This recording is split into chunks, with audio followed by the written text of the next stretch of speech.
Bom dia, é um imenso prazer recebê-los aqui hoje, nessa manhã linda no Parque Vicente Aranha.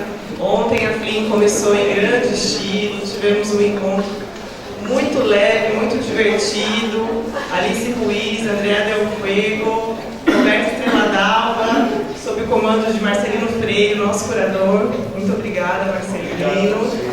E hoje, em especial, vamos receber a nossa mediadora convidada, a jornalista Adriana Couto. Nós vamos tê-la mediando todas as mesas de hoje.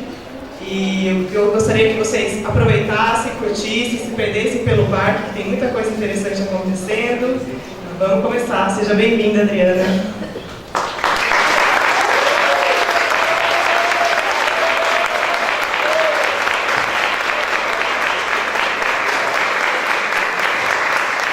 Bom dia a todos e a todas, que alegria estar aqui com vocês. A gente vai discutir literatura, vai discutir música, mais do que discutir, né? Vamos viver isso, que é muito melhor, né? É um prazer imenso estar aqui nessa cidade, neste local e poder compartilhar com vocês também o meu amor pela literatura, pelas letras.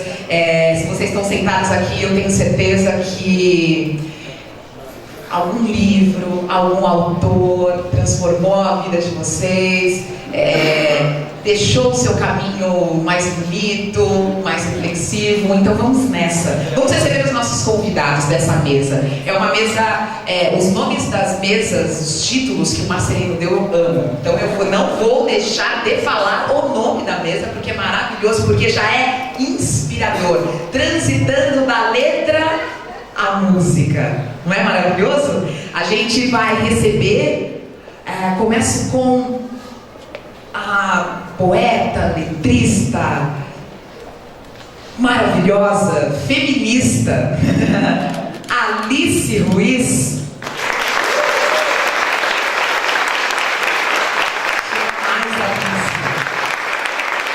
Depois com mais detalhes da obra dela, das parcerias dela. Viva Alice Ruiz!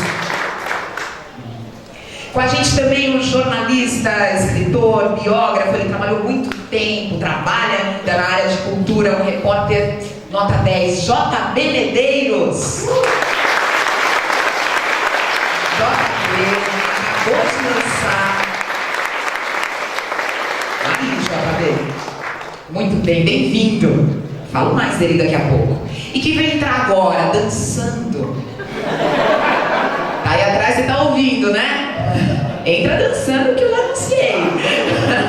Multiartista, um querido que estava com vocês ontem, Antônio Nóbrega.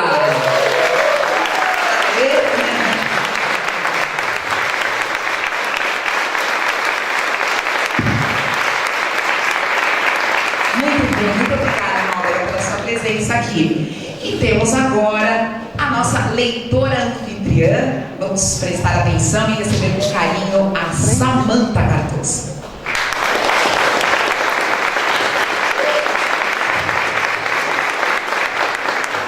Bom dia a todos. Solano Trindade nasceu no Recife, Pernambuco, em 1908 e morreu em 1974. Foi operário, ator, cineasta, pintor, homem de teatro, militante comunista.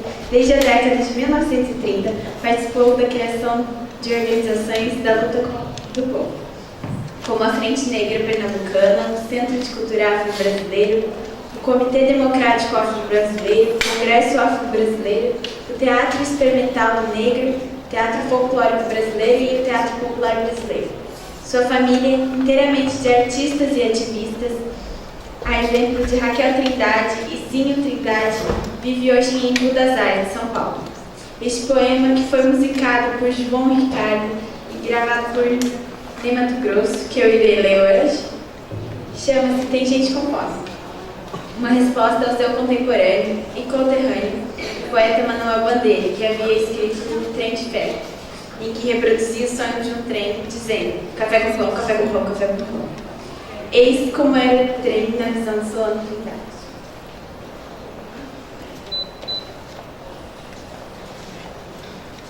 Trem sujo da Leopoldina, correndo, correndo, parece dizer: tem gente com fome, tem gente com fome, tem gente com fome. Pi! Estação de Caxias. De novo a correr. De novo a dizer. Tem gente com fome, tem gente com fome, tem gente com fome. Vigário Geral. Lucas. Cordovil. Braz de Pina. Penha Circular. Estação da Penha. Olaria. Ramos. Bom Sucesso. Carlos Chagas. Triagem. Mauá. Trem sujo da Leopoldina. Correndo. Parece dizer. Tem gente com fome, tem gente com fome, tem gente com fome. Tantas caras tristes, querendo chegar em algum lugar e em algum destino. Trem sujo da Leopoldina, correndo, parece dizer. Tem gente com fome, tem gente com fome, tem gente com fome. Só nas estações, quando vai parando lentamente, começa a dizer: se tem gente com fome, dá de comer, se tem gente com fome, dá de comer. Mas o freio de ar, todo autoritário, manda o trem calar.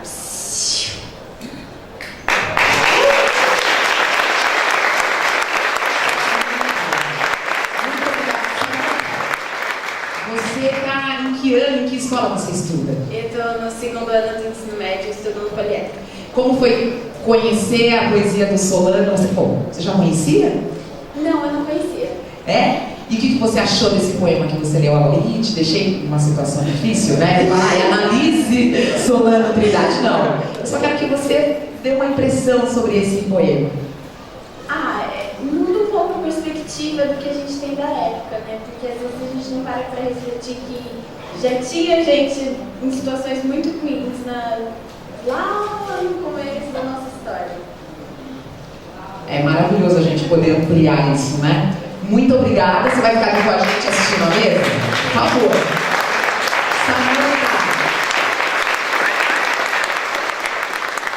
Não é bom ter uma leitura anfitriã assim para abrir nossos caminhos? Começamos com Solano e, como ela mesma nos disse, foi uma poesia, né, que cantada também depois, se você pensar, né, virou música. E a nossa mesa aqui vai falar muito sobre isso, sobre essa poesia, sobre a ligação entre poesia e a música brasileira. Vou agora, já que estão todos aqui prestando atenção, vou falar um pouco mais sobre os nossos convidados e deixar que eles deem as boas-vindas, né? Que eu tenho certeza que vocês querem dar boas-vindas aí. Eu vou começar com o Antônio Nóbrega, que é multiartista porque ele canta, ele dança, ele interpreta e é um pesquisador da nossa cultura popular. Mais do que um pesquisador, é um apaixonado pela nossa cultura popular. Eu já fui em show, em aula, em palestra, mas já fui dele em tudo. Porque é isso, para ele se comunicar, ele usa muitos elementos e transita por muitos lugares. Eu já ouvi ele dizer que ele é um intérprete multidisciplinar, né? Que tem a dança, a mímica, o circo e tudo isso como forma de expressão. Bom dia, Antônio Nóbrega. Bom dia. Bom dia, Adriana. Bom dia a equipe do Marcelo, a Celine, as demais pessoas que estão aqui. E muita maneira. Falar sobre poesia, falar sobre música.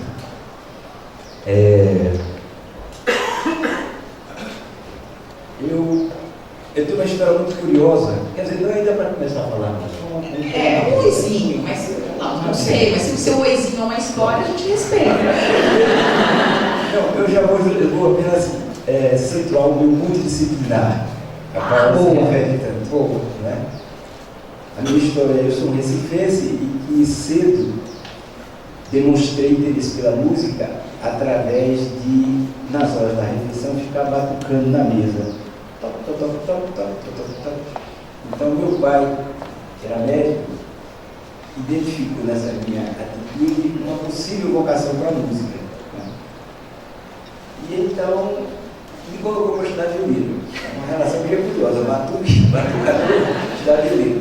Mas é o seguinte, é que ele era uma pessoa, repito, era um médico, e não participava do ambiente, eu não sabia como era o ambiente musical em Recife, porque ele era um sertanejo, pessoas de uma família de primeira geração em Recife. Mas ele tinha no centro de saúde que ele dedicava um funcionário que tinha uma irmã que era violinista e que tocava uma orquestra sinfônica e que dava aulas de violino. E conversa vem, conversa vai, e ele falou: ele deve ter contado, meu filho está escrevendo para música, o que é que eu faço? E o homem disse: pode dar violino com minha irmã. Eu fui estudar violino, e E hoje eu me casei com violino. Né? Eu comecei, eu tinha 7, 8 anos, tenho 65, então a ligação muito congela. Aí é pior do que cachaça. Né? Eu não posso passar um dia sem estudar violino, porque além do instrumento ser um veículo de minha comunicação, de minha expressão, é um veículo também do meu exercício de vida. Eu descobri que ao estudar violino, ao estudar poesia, ao cultivar manifestações do mundo artístico, a gente tem a possibilidade de se exercitar ludicamente, né, e injetar novas informações para o cérebro da gente. Olha o cientista aqui. Mas é porque a neurociência presta um serviço muito legal para a gente entender muitos processos que antigamente a gente colocava dentro de uma dimensão mística, né? Dotado porque Deus nos ajudou e etc. Então, a gente pode compreender de uma maneira melhor. Pois bem, então esse violinista, a certa altura, se encontrou com Ariano Suassuna, aos 18 anos. O meu rito até essa idade era o quê? Estava no colégio marista, fazia aula de francês, estudava no conservatório, música. Um rito típico de um filho de uma pessoa de classe média, né? Em qualquer lugar do Brasil, em qualquer cidade mediana. Pois bem, e aí como convite para Ariano a integrar o Banco Royal, o que é que dizia Ariano? Qual é o postulado do Banco Royal? A criação de uma arte brasileira a partir de fontes populares. Mas até aquela ocasião eu não sabia o que queria dizer fontes populares. O mundo não teria me permitido ter acesso a esse outro lado. E por conta desse convite, eu fui acessado, impulsionado justamente a visitar esse mundo popular. E essa visita se deu de uma maneira muito visceral, muito intensa, porque não foi uma busca apenas intelectual ou de um pesquisador, mas foi uma busca integral. Eu via um passista de frevo e eu ficava sedento em aprender os seus passos, a sua movimentação, de um cantador que aprender que toca de viola.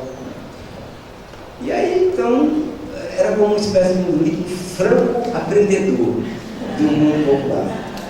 E com o tempo, então, esse material tornou-se insumo para a minha construção artística. Eu fui começando a recriá-lo dentro dos meus espetáculos. E como eu usava essas diferentes formas de expressão, a música, a dança, então, que nome desse cara, né? Então, aí nasceu um pouco esse multi, esse tipo de artista, que é um nome pesado, feio, mas... E é isso que eu venho desenvolvendo. Nesse momento da minha vida, eu, além de tentar ainda conciliar o meu trabalho no palco, eu tenho me dedicado muito ao estudo do mundo popular, porque ele me incentivou a compreender melhor como é que um poeta lá no sertão nordestino realmente faz um poema, improvisa uma décima de 7 sílabas. Como é que isso chega lá? Por que é que existe uma forma de luta tão complexa, tão requintada como a capoeira? A gente, no geral, aprende que essas coisas... Ou melhor, a gente nem aprende essas coisas. Né? Mas quando a gente sabe um pouquinho delas, elas parecem frutos independentes um do outro. Mas eles são interdependentes. Há uma história cultural popular brasileira carecendo que nós a entendamos. Né? Ela passa despercebida pelo Brasil, é ofuscada pelo outro Brasil, que também tem suas verdades. Né? Então, resumindo, nessa fase da minha vida, eu estou tentando entender esse outro Brasil, né? Para ver se a gente colabora também para que o Brasil seja uma coisa mais completa, mais total. É isso. Muito bem. Olha aí, transitando.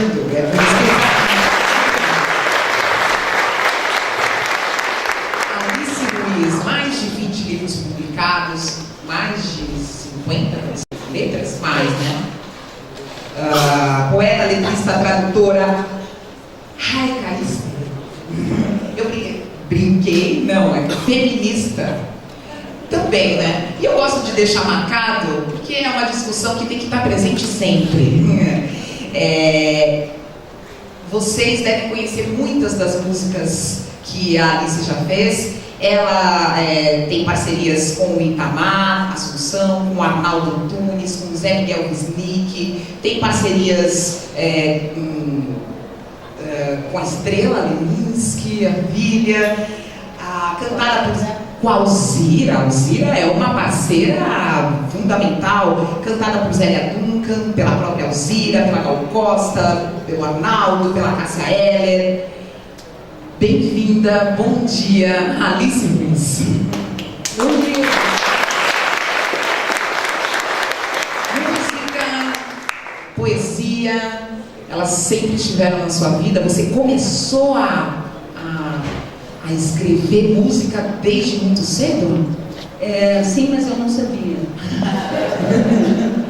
Então, quando o Nóbrega estava falando, eu falei assim, puxa, o dom de contar história, porque o que eu devo ainda é prosa. Aí eu não escrevo muito pouca prosa e não tenho coragem de mostrar. Daí eu falei assim, como é que eu vou contar minha história se eu sou haicaísta? E era 17 sílabas no máximo. Como as coisas começaram, né? Então, mas as coisas começaram sem eu ter consciência disso. Primeiro porque na escola o tipo de poesia que era apresentada não me agradava. Porque, felizmente, as escolas mudaram, mas quando eu estudava, o tipo de poesia que apresentava pra gente era só de poetas consagrados e mortos há muito tempo, assim, para garantir mesmo que não ia mudar nada, que não ia... Então, eu não me identificava com aquela linguagem. Mas, no começo da adolescência, eu me identificava muito com a letra da canção. Porque, vamos e venhamos, nós temos... a nossa poesia está muito bem representada na nossa canção. Eu sou bem exibida nesse ponto. Acho que o Brasil é o país que tem as melhores canções do mundo, até porque nós temos muitos gêneros musicais e uma poesia fantástica na canção. Muitos autores, muitos letristas preocupados com isso. Isso antes de Vinícius de Moraes. Agora, Vinícius de Moraes, quando chegou, elevou de uma vez por todas, consagrou a nossa letra de música como poesia. Então, até para a gente não entrar naquela discussão, letra é poesia? Não, é assim. Bom, que era a minha próxima pergunta. No Brasil é poesia. E aí eu cantava, coisa que eu não faço mais, agora eu só faço backing vocal. Eu respeito o ouvido alheio. Mas quando menina não tinha esse discernimento, eu cantava, menina, adolescente e tal. E sempre prestando muita atenção, mas a letra me envolvia muito. E eu comecei na adolescência, coincidiu com um pouco do rock, e eu comecei a traduzir as músicas que eu gostava. Sem me dar conta que eu estava exercitando a letrista ali. Porque no exercício de traduzir, você tenta traduzir dentro da métrica, dentro do sentimento da melodia. E eu estava formando a letrista e não sabia. E também estava escrevendo pequenos poeminhas sobre a natureza, porque eu sempre tive uma relação muito direta com a natureza.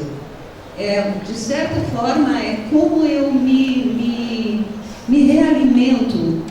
Assim, eu gosto de lidar com a terra, eu gosto de cuidar de planta, desde sempre. E é como eu reponho energia. Sempre, assim, não sei.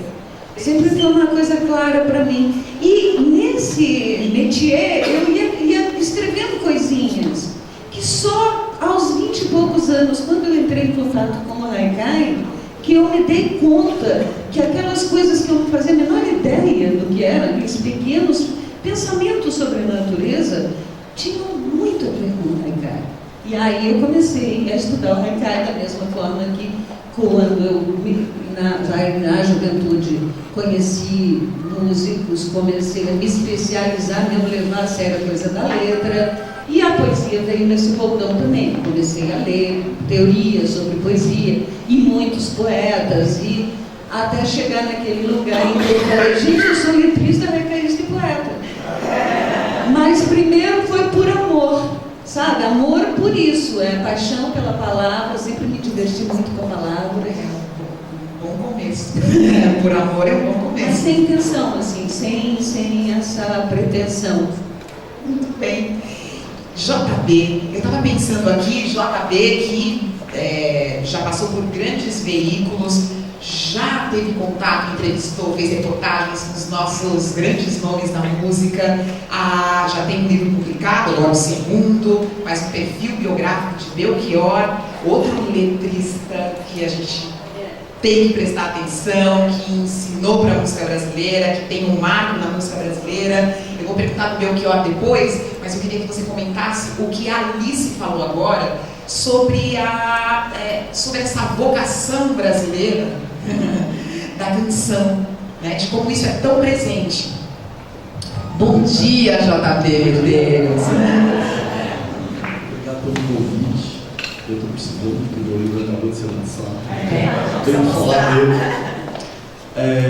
Eu acho, bom, teve agora o Bob Dylan ganhou o Nobel de Literatura, que isso causou um rebuliço, muita inveja nos meios literários, todo mundo questionando se um cantor folk pode ser um poeta e se a música dele pode ser literatura, e esse debate voltou com grande força nos últimos tempos.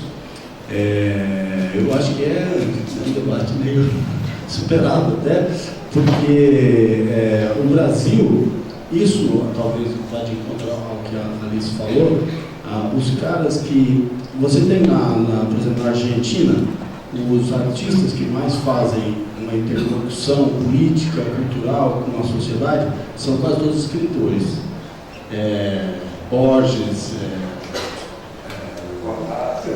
Cortázar, enfim. E no Chile é a mesma coisa. Você vai pegando os países nossos vizinhos, a literatura é que sobe no palanque e que fala com as massas. E no Brasil, a gente inverteu isso. Sempre foram os músicos, né? Chico Buarque, Caetano Veloso, sempre tem um músico quebrando o violão e fazendo um statement ali. Não é isso? Então a música se apropriou desse papel. E isso dá uma força, acho que redobrada à música brasileira e transporta ela para um papel bem distinto até dos nossos irmãos aí latino-americanos. Eu conheço um pouco do rock argentino, não tem a mesma pegada, não tem um Cazuza, eles não têm um Cazuza, eles não têm um Renato Russo. E é interessante isso, é uma química particular, né, que nós conhecemos bem, porque nós dois somos nordestinos, pernambucano, sou paraibano, Marcelino também. São poetas que têm uma ligação. O Belchior, que eu biografei, tem uma frase boa que ele fala, quando perguntavam da cearensidade dele, da nordestinidade dele, ele falava assim: quem tem raiz é árvore, porque o olhar dele era cosmopolita. Ao mesmo tempo, você olha a música dele, poucas músicas representam o Ceará tão bem e com tanta força como a do Belchior. Então, mais ou menos o que você queria saber. Mas eu acho que e é um pouco do que a gente quer discutir e refletir nessa mesa. Ô Nóbrega, pensando nessa tradição da canção brasileira, como que a gente... Será que na cultura popular a gente encontra essa genealogia, assim? A força da poesia e a música, a gente encontra essa ligação, né? Encontra, sim. Né? Formalmente, a canção brasileira, ela tem na quadra, na chamada quadrinha, uma espécie de célula-mãe. Todos nós conhecemos a quadrinha, né, em algum momento da nossa formação, qualquer um decora uma delas, que é aquela velha estrofezinha de 7 sílabas, em que rimam o segundo com o quarto. Dá um exemplo, vai. Por exemplo, peguei o Ita do norte para vir comigo morar. Adeus, meu pai, minha mãe, adeus, Belém do Pará. Cidade maravilhosa, cheia de caminho, cidade maravilhosa, coração do meu Brasil. Você só dança com ele, esquecendo compromisso. É bom acabar com isso, não sou nenhum pajudo. Pode cantar junto. Trouxe você, fui eu, não faça papel de louca, pra não haver bate-boca dentro do salão. Estava toda na vida, pra ver a banda passar cantando coisa de amor. Quem escutou o último disco de Chico, tem lá quase uma quadrilha, que é uma canção blue, que eles chamam de nome de blue. Um blue para Ana. Para Bia. Não é propriamente, mas é o que? É uma em vez de quatro versos, são 5, né? Com a rima interna um pouco redistribuída, mas verso de 7 sílabas.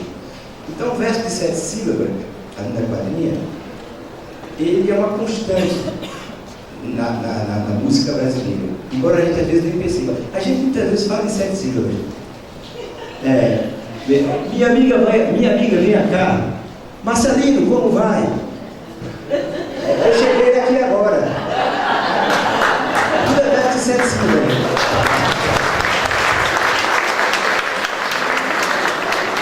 Então a gente tem essa tendência que a gente impregnou isso na canção popular.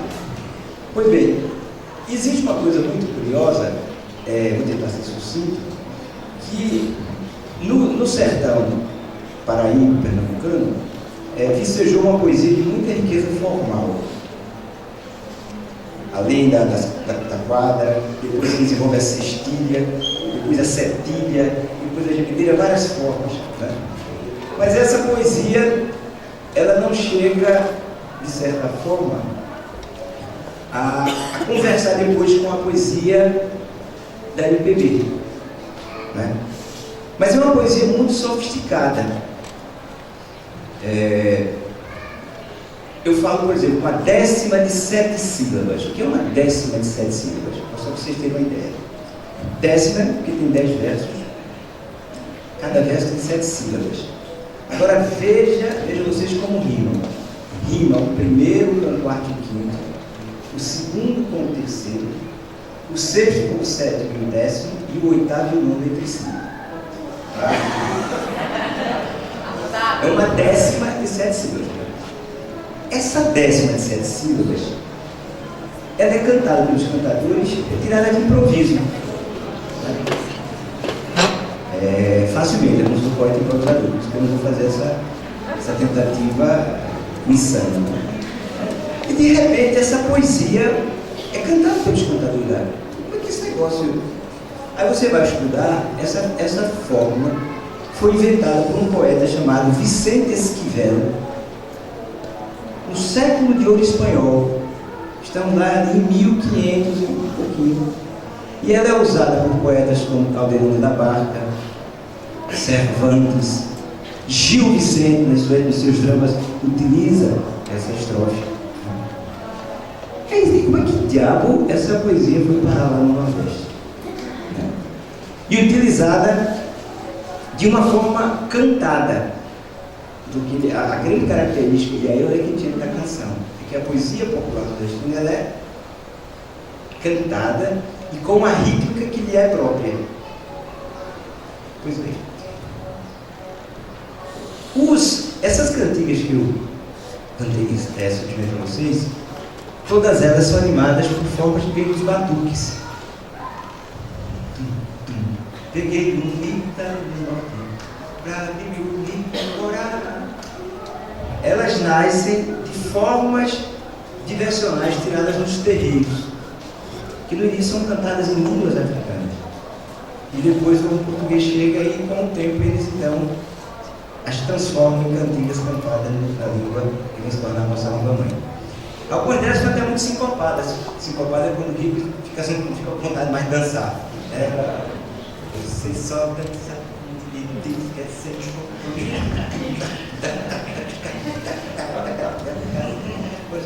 Então isso vai para o sertão, e aí vem uma coisa interessante. Essa poesia, essa décima, ela, a certa altura, os poetas começam a glosar a décima. O que é glosar a décima? É você solta uma quadrinha e você vai terminar cada estrofe com uma frase da quadrinha.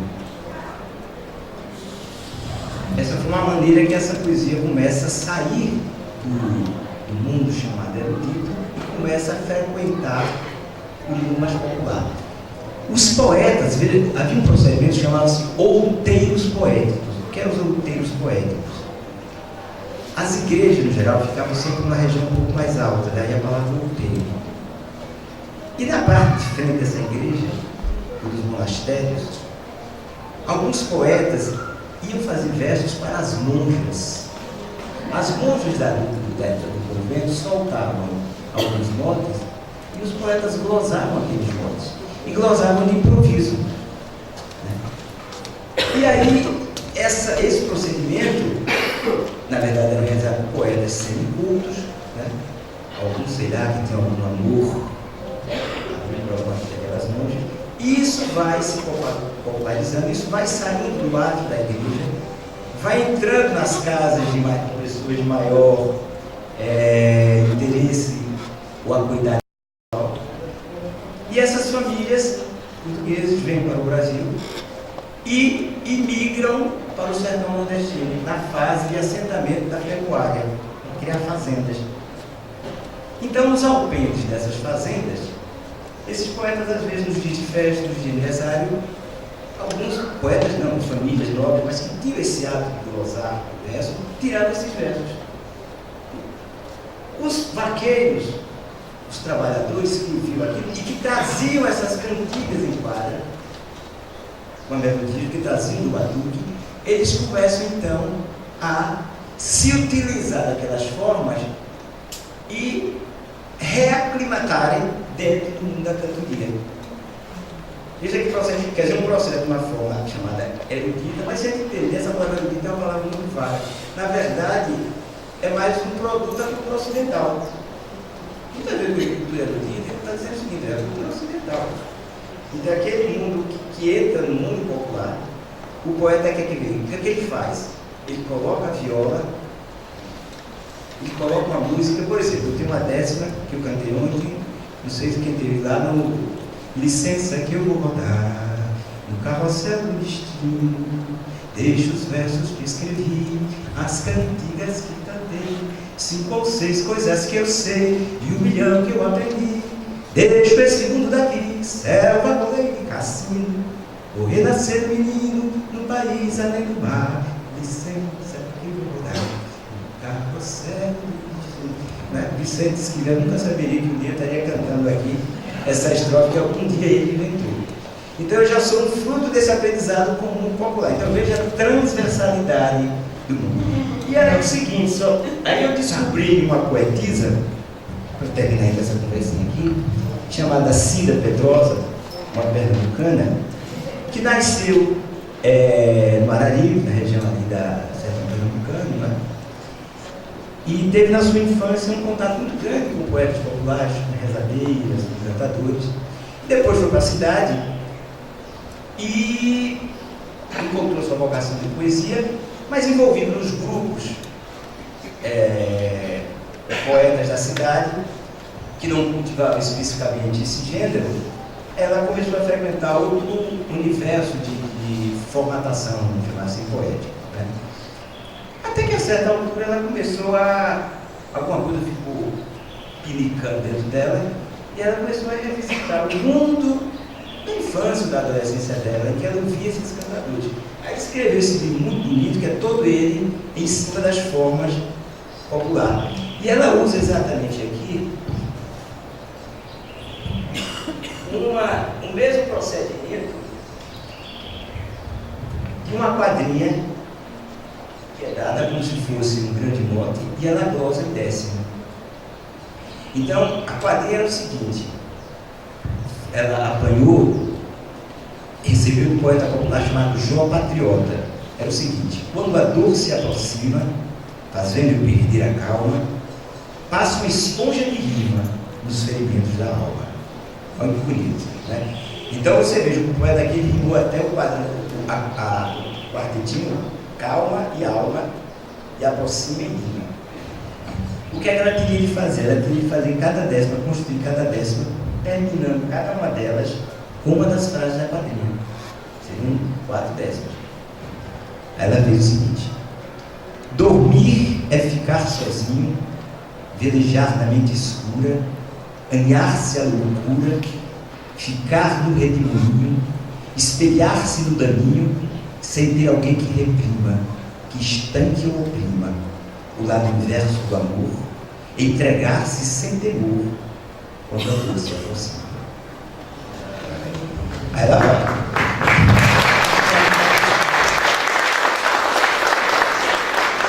É preciso fortaleza para brincar com nada. Não tem fim, não tem entrada.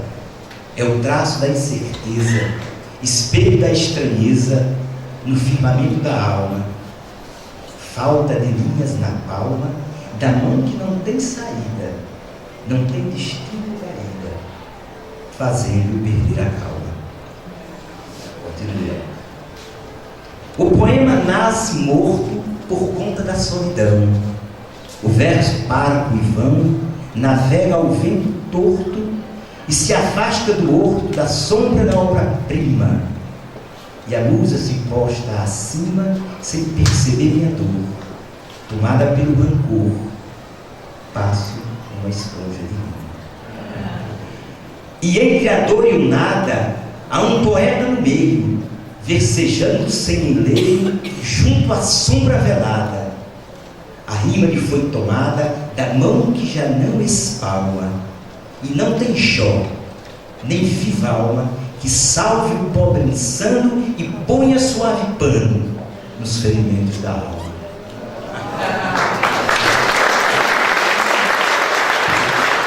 E aí fica a pergunta: o trânsito, onde é o erudito e onde é o popular?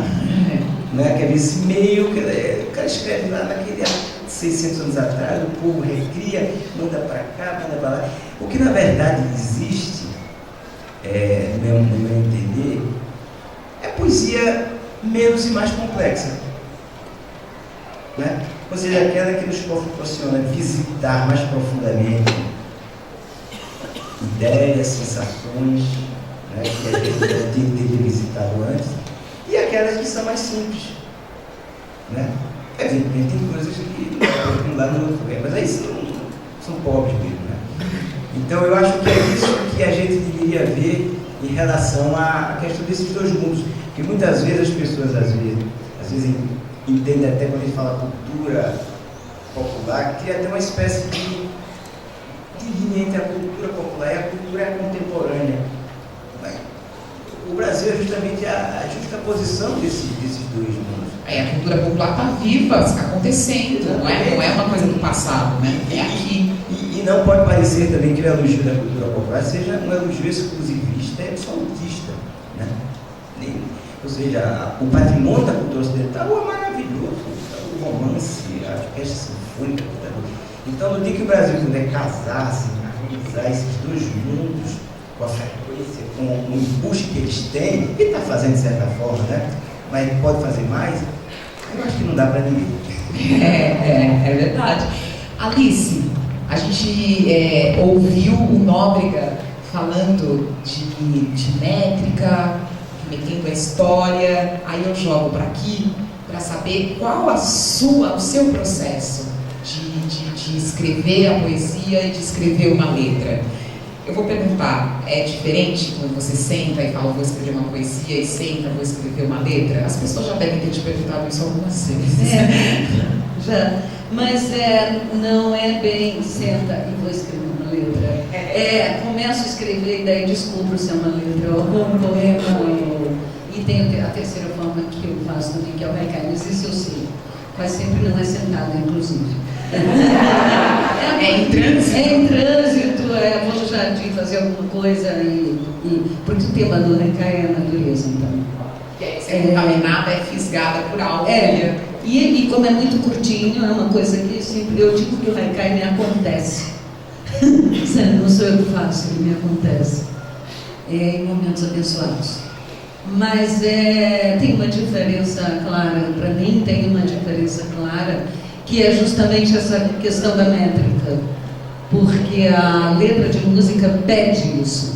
E a poesia papel já se livrou disso, já se libertou disso há algum tempo, né?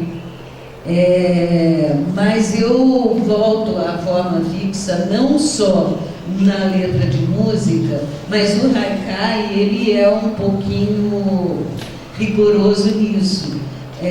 Já estive, inclusive, dividi uma mesa com o Paulo Henrique Brito, nós dois representando formas fixas. Eu não acreditava que eu estava ali representando uma forma fixa, por causa que ele pratica o soneto e o haikai. E ele estava falando das rimas, e aí me lembrou coisas que aconteceram com o haikai quando veio para o Brasil. O famoso jeitinho brasileiro, né?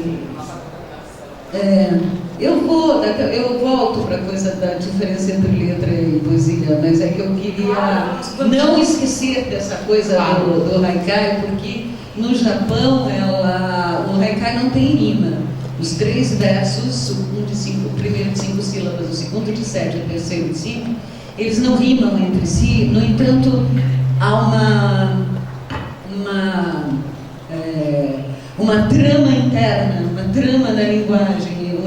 O haikai é cheio de aliterações.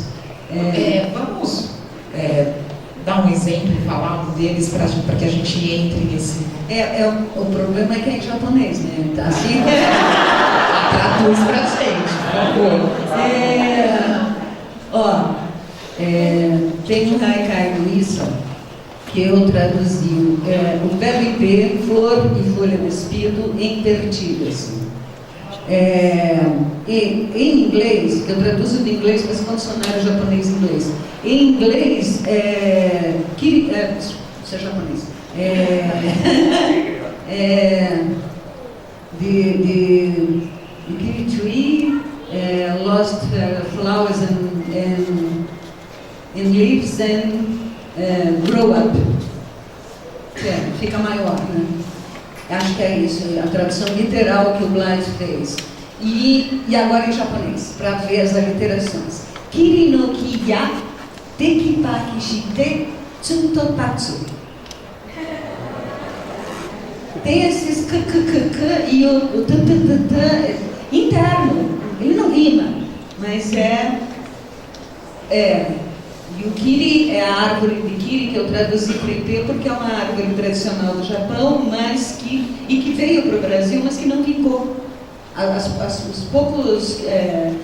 Os poucos árvores que vingaram, permaneceu o nome kiri, porque ela não conseguiu se espalhar, ela depende muito de um determinado clima e tal, que só no norte do Paraná, não sei dizer exatamente. E o tekipaki é um ideograma que de flor e folha. São dois, ele é um conjunto de 2 ideogramas. Mas no Brasil, o Guilherme de Almeida, que é uma pessoa que divulgou bastante, tanto que a forma que ele criou no Brasil para o haikai é considerada por muitos ainda como o verdadeiro haikai. O verdadeiro haikai, até onde eu sei, é japonês. E não guilhermino necessariamente. E a forma do Guilherme de Almeida era dar título, que é uma coisa que o japonês não tem, e rimar o primeiro verso com o terceiro, e o segundo, a primeira palavra rima com a última. Então, para isso, por exemplo, está virando uma aula de haikai, né? Mas para isso ele quebrou certas regras do haikai japonês, porque o haikai japonês, cada verso tem uma função. O primeiro verso é para ser a situação, a coisa como ela está. No segundo verso, algo acontece. E no terceiro verso é a manifestação disso. É bacana isso. Já vou pegar o do Basho, o mais famoso de todos, tem várias traduções, mas a grosso modo o velho poço, o sapo salta, o som da água. O velho poço é a situação, o sapo salta, a água acontece, o som da água Depois eu posso contar uma historinha sobre esse haikai também para explicá-lo. Bom, mas enfim, estou quase me perdendo nisso. Só para dar um exemplo do Guilherme. Ele quebra essa função dos 3 versos no belíssimo poema, não chamaria de haikai, que deu o nome de infância, que um gosto de amora comida com sol. A vida chamava-se agora. Só que ele escreve um gosto de amora comida com sol. Desculpe. Um gosto de amora é o primeiro verso. Aí, comida com sol, ponto, a vida, segundo verso. Terceiro, chamava-se agora. Mas ele quer um belo poema lindo, mas ele passa uma ideia, ele quebra uma regra importantíssima do haikai, fazendo, quer dizer, dentro dessa formatação rígida da obrigatoriedade da rima que a poesia tradicional brasileira tem. Você já tem um outro caminho, né? Agora, o haikai de alguma forma influencia as suas letras, os seus poemas? Eles contaminam, ele contaminou a sua obra. Eu acho que sim, porque também outra coisa que aconteceu em 90, me chamaram para dar oficina de haikai. E uma coisa que eu nunca quis na vida foi ser professora, porque eu achava que professora era uma profissão terrível, porque você fica ensinando coisas para pessoas que não estão nem aí.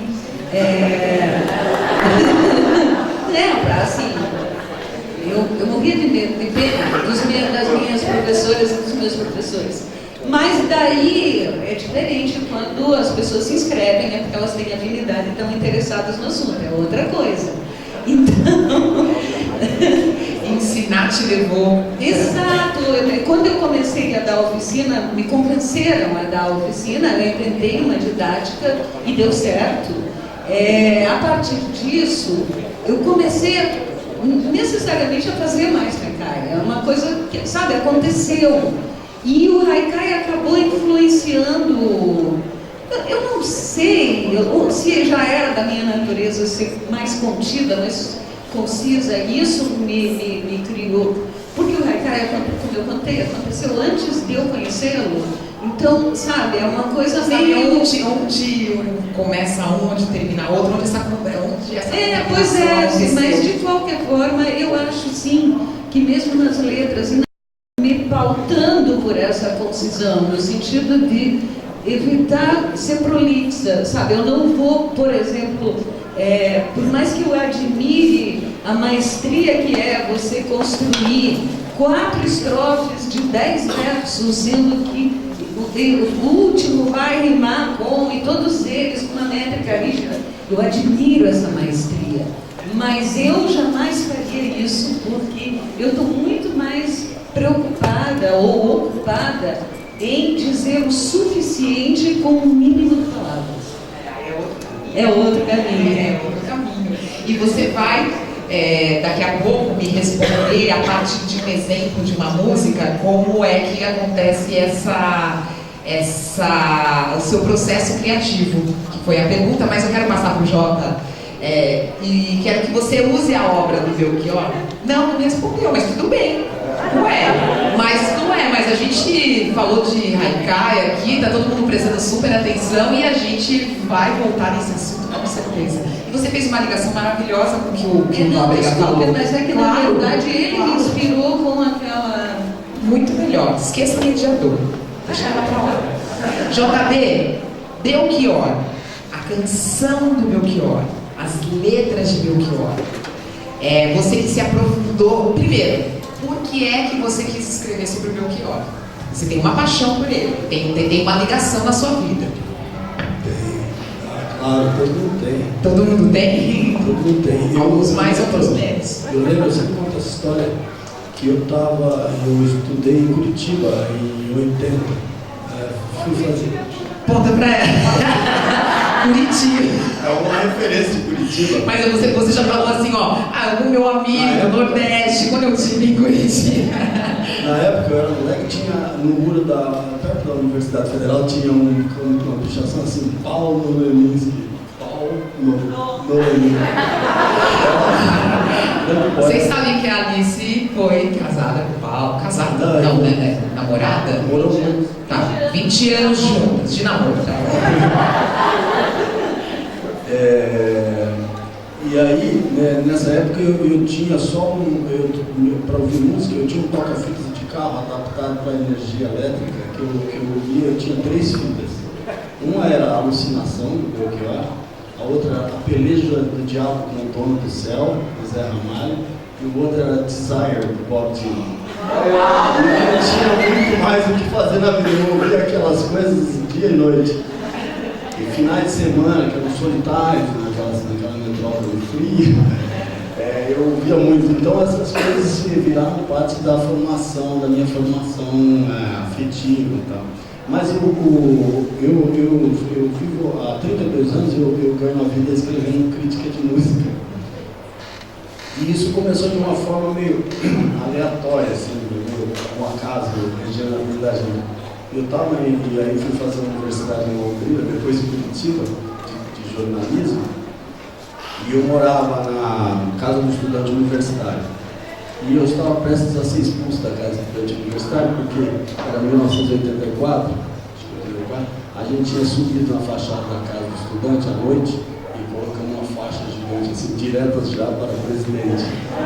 E a casa do estudante era apartidária, como o MBL, essas coisas assim.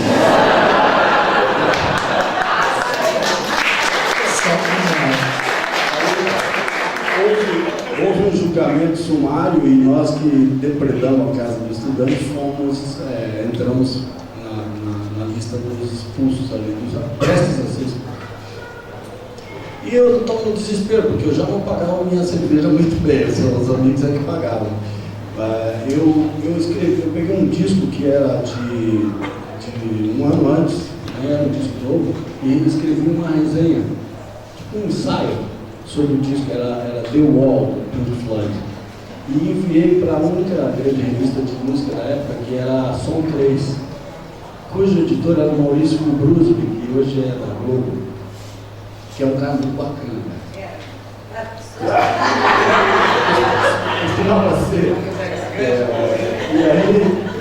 E aí ele me. Um dia eu estava depois eu estava no banheiro, que era um banheiro coletivo dos estudantes, e o telefone toca também, era um telefone só para todo mundo, então alguém foi me chamar no banheiro, eu saí de toalha assim, era o Kubrusby. Ele falou, vou te contratar, gostei do seu texto, para você fazer crítica na Som 3. Falei, mas eu não tenho disco, eu tenho como cobrar de você. Ele falou, não tem problema, toda semana eu mando para você uma caixa de disco de vinil. O meu tesouro particular dessa época. E aí eu comecei a escrever crítica de música e às vezes você esquece a origem desse negócio, foi uma coisa completamente no desespero e fui fazendo coisas, já cobri shows, por exemplo, dos Rolling Stones na praia de Copacabana para 2 milhões de pessoas. E já cobri shows com 5 pessoas na plateia, incluindo eu. Eu fiz de tudo nessas coisas. Ao longo dessa trajetória, você vai ser empurrado para alguns nichos. Então, por exemplo, eu escrevi durante 20 anos no jornal Estado de São Paulo. Eu cheguei a ser correspondente em Nova York durante um período. Nesse período, a música que, provavelmente a partir já do final dos anos 80, a gente era muito convocado para fazer crítica de disco pop internacional, rock internacional. Então a New Wave britânica veio, a gente escrevia sobre a New Wave britânica e acabei me especializando nessas coisas. E me distanciei daquelas 3 fitas de vinil, de fitas cassete de 1980. E aí, quando teve esse episódio do Belchior ficou 10 anos desaparecido. Em 2007, ele pegou o carro, dirigiu até o estacionamento do aeroporto de Congonhas, pegou um avião e desapareceu. foi encontrado pelo Fantástico, todo mundo já viu isso, né? Uma coisa meio constrangedora, assim, porque ele não queria falar, no Uruguai. E ele fez um percurso no Uruguai, Rio Grande do Sul, Porto Alegre, depois outras cidades, até chegar a Santa Cruz do Sul, onde no último dia de abril ele morreu de um aneurisma da aorta, aos 70 anos. Mas há um ano e meio atrás, quando começou essa histeria em torno de onde está o Oli Belchior, eu falei, cara, eu gosto muito do Belchior, as músicas dele, as coisas dele estão sempre na minha cabeça, os versos, e são versos assim, eram revolucionários, eles também proclamavam a gente para a revolução, sabe? Tipo, o cara falava de Garcia Lorca, eu sei que eu vou ouvir a mesma história porca, o cara falava um verso desse na música brasileira, era muito forte, né? Tinha muitas referências, ele lia muito, nas músicas dele a gente tinha muitas outras referências. Tinha uma coisa que era deliberada, que era de colocar a bagagem dele de formação mesmo, né? Então ele gostava muito de João Cabral do Melo Neto, então é fácil achar João Cabral na obra dele. É muito forte, né? E aí você tem também os simbolistas franceses, né? Ele gostava muito de Rimbaud, e também tem, você vai desde Luiz Gonzaga, Cego Agraldo, os poetas da terra dele também, que ele amava, Patativa Bassaré, que o mestre Nath fazia versos, né? E aí eu me dei conta disso. E aí eu falei, cara, eu acho que eu gostaria de escrever não começou como um livro, começou como uma ideia de uma reportagem sobre o Belchior, que também, obviamente, fosse atrás dele, né? Tentasse decifrar o mistério de por que ele desapareceu. E no final das contas, eu acabei não falando com ele. Ele morreu eu já sabia onde ele estava. Na semana em que eu iria para Santa Cruz do Sul, ele morreu. Então ficou uma história que é até meio pessoal para mim. Mas a ideia do livro era justamente, eu comecei a ver todos os arquivos, o arquivo do Jornal o Globo, do Estado de São Paulo, onde eu trabalhava, no Folha de São Paulo, as coisas que descreviam a trajetória do Belchior, os artigos, eles eram muito frugais, assim, uma coisa muito, tipo, eu sei disso porque eu trabalhei 30 anos em jornal diário. Às vezes você tem uma incumbência, assim, você se livra dela porque você tem um espaço reduzido. Você não tem promessa de um espaço generoso. Às vezes tem, acontece. E às vezes é só um pé de página, embaixo das palavras cruzadas, como eu costumava dizer, e você tem que encaixar ali. Né? E o Belchior foi bem tratado assim. Apesar de ter feito um disco que, eu lembro que eu participei de uma votação da revista Rolling Stone, sobre os 100 melhores discos da história, não sei o quê, da música brasileira, e todos os críticos colocam a Alucinação do Belchior entre os maiores discos da música brasileira. É um disco perfeito, se vocês tiverem a oportunidade de ouvir ele de cabo a rabo. Mas tem clássicos nele, né? Clássicos. Não tem nenhuma música fora do lugar. Não, né? Porque são acertos raros na vida dos artistas, né? Quando você acerta tudo. E é um disco que tem muita referência do Bob Dylan, do folk daquela época. E eu vi que não tinha um debruçar crítico adequado sobre a obra dele. Assim.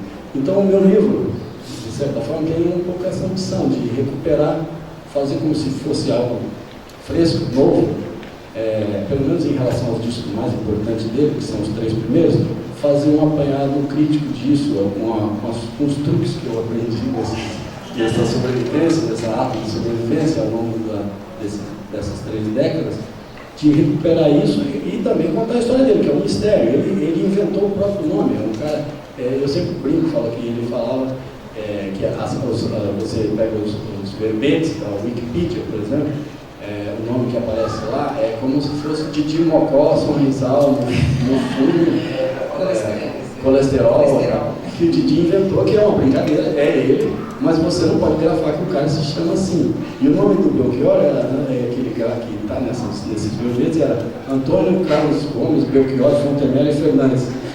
E na verdade, o nome dele é só Antônio Carlos Belchior.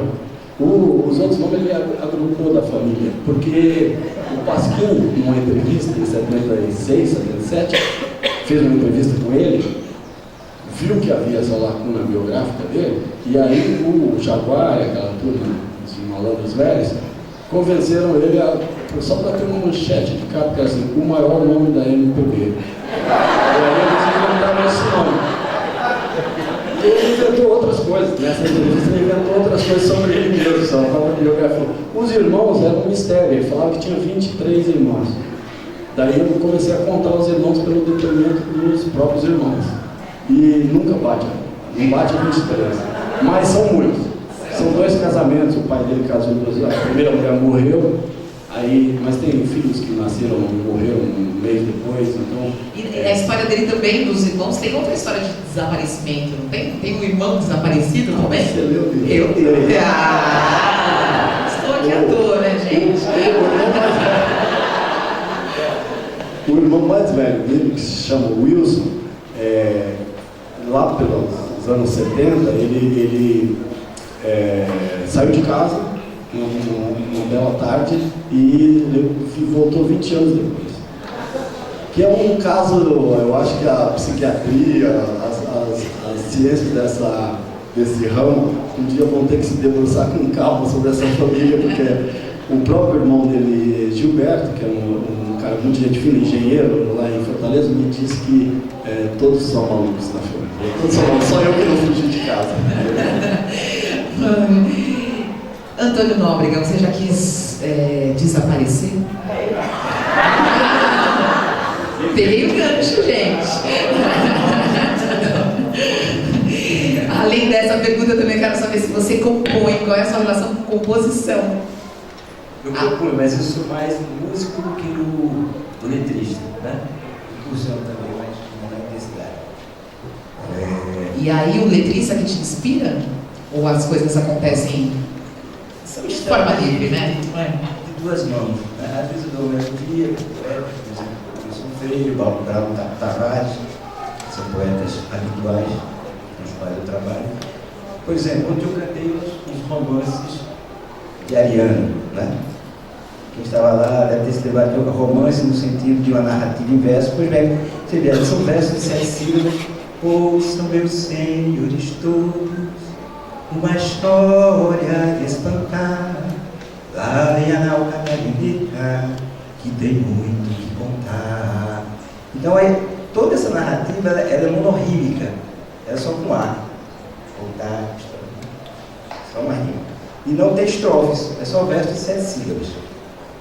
Então, essa, por exemplo, não foi musicada por mim, porque essa é uma cantiga popular, tradicional, mas aquela outra, o imperador Dom Pedro tem uma filha bastarda, a quem quer tanto bem que ela ficou mal criada. Essa já é uma música minha, né? Mas então é uma melodia que eu coloco para toda a história. Mas uma coisa um comentário que é interessante fazer, talvez, é que, isso me inspirando no que a Alice falou, é que, na verdade, a questão entre você colocar um poema e, de certa forma, parecer que é um poema engessado por conta das rimas, é uma questão de tensão interna do poema. Você vê, por exemplo, um soneto. O soneto é uma forma de extrema tensão interna. Você tem o que eu chamo de tensão interna? É você tentar juntar uma ideia, um pensamento, uma sensação a uma forma, um padrão. O padrão quer dizer rimas tais, prosódia. Ele tem que falar prosódia. O que é prosódia? É o ritmo interno do verso. Por exemplo, se eu canto um galope à beira-mar, nasci no sertão, desfrutando as virtudes dos tempos de inverno, fartura e bonança. Depois eu a seca, fugiu minha esperança, e tem uma prosódia que é contínua em todos os versos. Então você tem verso, é um padrão muito rigoroso. E o poeta não abre mão do padrão. Ele pode até abrir mão da ideia, mas do padrão. O que é diferente, talvez, de uma intensidade. Ele pode abrir mão. Mas eu acho o seguinte, a excelência está quando essas duas forças se encontram. Porque, assim mesmo, como a própria Alice falou, Não, embora o poeta brasileiro tenha colocado a rima, ou seja, ele naturalizou dentro de uma, sei lá, versão brasileira, o poeta japonês, ele usa de outros processos formais. Ele usa da literação. Ou seja, esse mundo da atenção, embora seja dentro de um patamar aparentemente pequeno, que são, vamos chamar, 3 versos, mas existe atenção, né? Ou seja, ele quer colocar a ideia dentro de uma forma. Essa conversa interna existe, né? E por que o soneto, depois de quantos séculos de existência, está vivo aí? E os maiores poetas que você pensar fazem soneto. Você pega um poeta popular que faz uma tese, ele é sonetista também. Shakespeare, então quer dizer, alguma coisa nos impulsiona, nos leva a buscar essa briga entre tensão e forma, né? O meu ponto de vista é o seguinte, é que até no civilizacional, quando algum desses lados ou se hipertrofiam ou se degradam, a sociedade é um reflexo dela. Se a gente fica muito desordenado em relação à forma, a gente perde o chão. Se a gente leva muito a sério, a gente também vira escravo e refém da ordem. E todos os dois são perversos, né?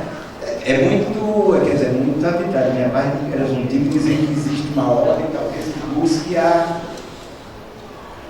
complementaridade, não o antagonismo. Mas você observa a natureza, observa o nosso dia a dia. Se a gente não busca um pouco esse apelo, a gente não viveria sem tensão. Quer ver uma coisa? Eu vou botar um fato bem curioso para você ver. Eu fiz uma cirurgia de sinusite, muito simples, e tive que tomar um anti-inflamatório. Inclusive eu ainda estou tomando uma última dose, minha voz ainda está um pouco. E aí é o seguinte, o anti-inflamatório ele reduz um pouco a sensibilidade à dor. Aí eu fui fazer minha musculação e notei que eu estava muito ágil fazendo os exercícios. Isso chama doping. Aí eu disse, é doping. Eu disse, peraí, velho, eu queria minha dorzinha. Eu senti falta da minha dorzinha, porque com a minha dorzinha eu sei ver até onde eu posso ir no exercício. Aí eu fui feito um danado. Cheguei pra cá do outro dia, velho, né, eu peço doendo. O músculo não doía, mas eu dava uma sensação de fraqueza. Eu estava dopado. Então aí você veja como a própria dor, ela tem um papel. Ou seja, a dor, você vai andando, a idade vai passando. E é claro, se eu fosse fazer com 15 anos exercícios que eu faço hoje, você diria, não, mas eu processo desse, então eu tenho que ponderar. Então, a gente fica até querendo a dor. Então existe um mecanismo, talvez, na natureza, né, que talvez busque um pouco essa mentalidade. Mas repetindo, então, que a questão, então, é nesse sentido. Mas aí é o seguinte, deixa eu te falar. Eu só queria, Alice, que você pudesse complementar, porque tem uma conversa aí, né? A gente está conversando, fazendo de conta que não está.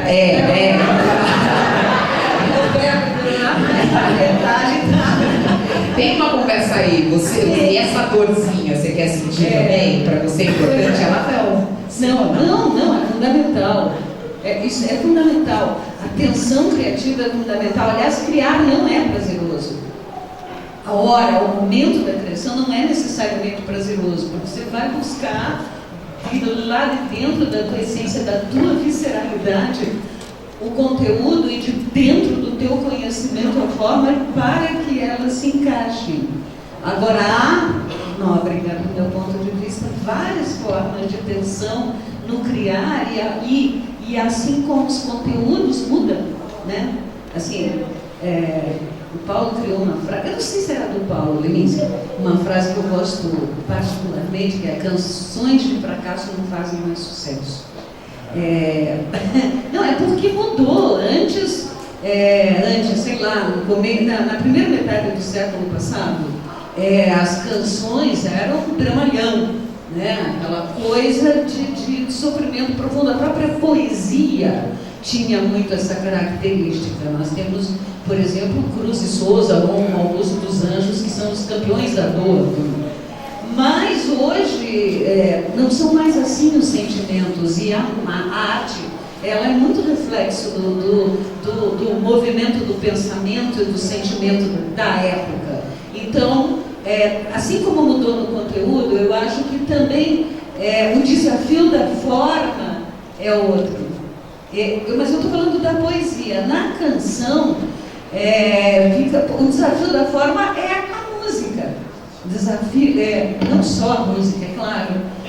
Eu busco, não tenho agora exemplos de aliterações em canção, mas posso daqui a pouco lembrar alguma letra que tenha isso, mas faço isso mais na poesia. Mas, na verdade, eu quero te responder aquilo. Tudo bem, mas de alguma forma você está respondendo. Não, é porque há várias formas de fazer letra também para mim. Às vezes, na maior parte das vezes, eu escrevo a letra, passo para o parceiro ou para a parceira e eles colocam a música e eu leio. Mas acontece também, muito raramente, de me darem a música e eu letrar. E aí eu enlouqueço a vizinhança, porque eu ponho no repeat aquela melodia até que ela se aposse de mim e eu consiga traduzi-la em palavras. Então, mas também acontece quase com igual frequência de musicar em letra minha, de nascer de conversas. Ou Itamar Assunção, por exemplo, eu levava, às vezes eu levava uma letra inteira, mas às vezes eu levava um embrião, eu levava uma estrofe, eu levava uma ideia, eu levava um conceito e mostrava para ele. Ele puxava uma linha melódica e a partir disso eu desenvolvia o resto da letra. E com Alzira Espíndola acontece muito isso. Tem um disco, inclusive. A gente tem um disco inteiro nosso, que é o Paralelas, que é um disco de música e poesia, e todas as músicas são nossas. Tem duas que a letra, uma é Ladainha, que é a letra parceria com a Estrela, minha filha, foi quase a nossa primeira parceria. Ela era adolescente, ela estava vivenciando sua primeira profunda, grande e definitiva decepção amorosa.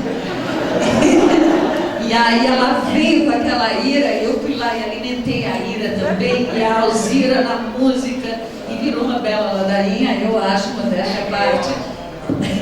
E outra que é a Cara Mota, que entrou na letra também, mas é um disco nosso, e agora nós estamos preparando as músicas, eles estão prontas para o próximo. Só não sei se eu vou dizer poesia nele. Porque você eu também estou louca diz, para dizer uma agora. Posso? Claro. Não, é que eu A gente quero... não pode, né? Vou fazer. Como que... Às vezes eu sei, durante eu estou fazendo, eu sei que é uma letra por causa do que eu falei antes, da métrica mais rígida, da coloquialidade, de uma identidade maior do que a poesia papel. Mas, assim, às vezes eu não sei. Eu acho que a poesia está em todos os lugares, assim, é só você estar preparado para poder expressá-la, quer dizer, ser um bom instrumento na hora. Então, assim, uma vez eu estava preparando um frango, é sério isso. Essa história da poesia que você vai falar para mim? Para nós? Vou contar a história primeiro. Estava preparando um frango e comecei a dizer em voz alta o que eu estava fazendo. E aí eu achei poético bastante para parar de fazer o frango e tomar nota. Coincidentemente, em seguida, o Zé Miguel Resnick, que já era meu parceiro, com quem já tinha algumas músicas, me falou: Alice, o pessoal lá do Sesc São Caetano pensou em fazer um espetáculo nós dois no Dia da Mulher, de música e poesia e tal, você topa? Eu falei: topa. Ele falou: então, mas eu queria fazer uma música com você que fosse bem mulher. Daí eu falei: estou te mandando uma receita de frango. E ele musicou e gravou o canal 7, e a letra é assim: primeiro, lenta e precisamente, arranca-se a pele, esse limite da matéria, mas a das asas melhor deixar, pois se agarra a carne como se ainda fossem voar. As coxas soltas e firmes devem ser abertas, e abertas vão estar, e o peito nu, com sua carne branca, nem lembrar a proximidade do coração. Esse não. Quem pode saber como se tempera um coração? Limpa-se as vísceras, Reserva-se os minutos para acompanhar. Escolhe-se as ervas, espalhe-se o sal, acende-se o fogo, marca-se o tempo. E por fim, de recheio, a inocente maçã, que tão doce, úmida e eleita, nos tirou do paraíso e nos fez assim, sem receita.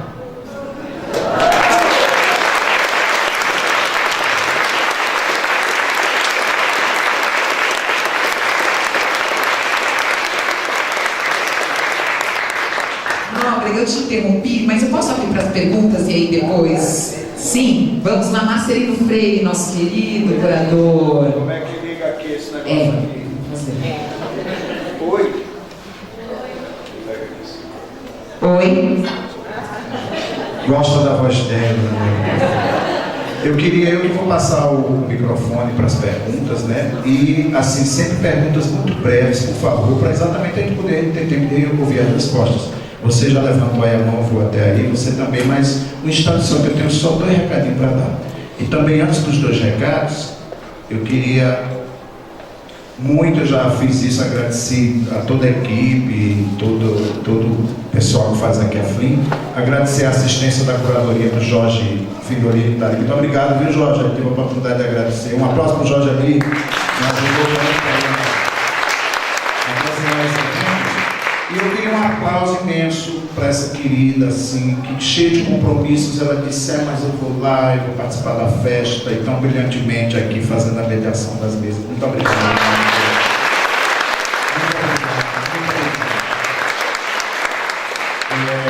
Lembrar que tem aqui um museu da língua portuguesa, né? Tem uma miniatura aqui no museu que funciona das 10 às 19 e das 9 às 18, ou seja, hoje das 10 às 19 e amanhã das 9 às 18. Vocês podem ter um pouquinho do Museu da Língua Portuguesa ali, lindamente, né? E sobre os autógrafos, os autores aqui estarão na Livraria Simples, que está no Pavilhão São José. No Pavilhão São José, tá bom? Perguntas, primeiro nosso amigo, aí eu só peço, né, eu vou ficar ali de lado assim, para que a gente né, seja breve na pergunta, para que os nossos amigos possam responder. Por favor, amigo. Bom dia, Paulo Marcos. Eu quero perguntar para o Nóbrega, né? Na verdade é um comentário, uma pergunta. É o seguinte, o Cordel, eu já falei com o Pisnik na última edição, a gente conversou sobre isso, né? O Cordel será que não pode ser visto como essa ponte? O Cordel talvez seja a mais musical das literaturas em nós, assim, uma ponte entre a música e a poesia, né? Quer dizer, ele é poesia, mas é uma poesia já quase cantada. É uma pergunta. Eu vou aproveitar e te passar isso aqui, eu queria que você recebesse, que foi composto a partir da tua fala, né? Muito obrigado, amigo. Nóbrega, diga aí. Mas o que é que você chama de cordel? A literatura de cordel. Tá. Olha, a literatura de cordel é a versão escrita da poesia popular, que é essa que eu cantei, ela nasce no mundo oral. A do cordel, ela é a menos cantada. Cordel. Porque o poeta popular, quando ele escreve livros, ele primeiro que é um poema longo. Né? O único momento que ele vai ter em talvez incorporar uma melodia é quando ele está numa feira e está vendendo aquele folheto. Ele imprime ali, às vezes ele faz até de forma não cantada. Né? Agora sim, como é uma forma estrófica semelhante à utilizada pelos poetas populares, ela oferece muitas condições de você musicar. Ela é muito fértil para a utilização dela. Muito bem. Aqui estamos no Altas Horas. Ah, não, desculpa. É você. Seu nome é a pergunta. Meu nome é Maria Zélia, eu escrevo música, sou pianista e faço. E eu quero fazer 2 perguntas, uma para o Nóbrega, outra para a Alice. A do Nóbrega é a seguinte: tem uma frase do Correct, grande professor que formou tanto os chamados populares quanto os clássicos, que ele disse que quem é erudito é a pessoa, e não a poesia ou a música. Isso daí é muito verdadeiro, né? E faço 2 perguntas, né? E a segunda pergunta, quando você, Alice, quando você disse, né, assim que você não sabia se era Stravinsky mesmo, que a dor não faz sucesso, eu queria que você comentasse uma coisa que eu percebo, que seria a banalização da dor nas letras dos nossos compositores contemporâneos. E, de repente, isso daí não seria um recurso para se chegar e para reduzir alguma coisa que você falou, por exemplo, tentar temperar aquilo que não tem receita, que é a dor. Vamos começar com a Alice, né? Que você já estava nesse gancho. Eu não sei se eu entendi direito a tua pergunta. O que eu acho é que eu acho que é um pacote maior essa mudança que foi a frase do Paulo é: canções de fracasso não fazem mais sucesso. Não quer dizer que a dor necessariamente, mas aquela coisa de perdi meu amor, não sei o que, sabe? A perda como o leitmotiv principal é que, pelo menos acho que foi isso que ele quis dizer. Mas eu acho que a gente muda, assim, nós mudamos, a humanidade mudou. Eu acho que não é que a dor seja relativizar a dor, mas nós precisamos desesperadamente ser fortes. E a arte pode até abordar, pelo menos do meu ponto de vista, a arte pode abordar a dor desde que ofereça uma saída ou desde que diga aquilo com um certo humor, porque o humor relativiza, não sei se ameniza, mas relativiza, sabe? O humor faz com que você... O humor, diz Freud, a vitória do ego sobre o princípio da realidade. Então, escuta.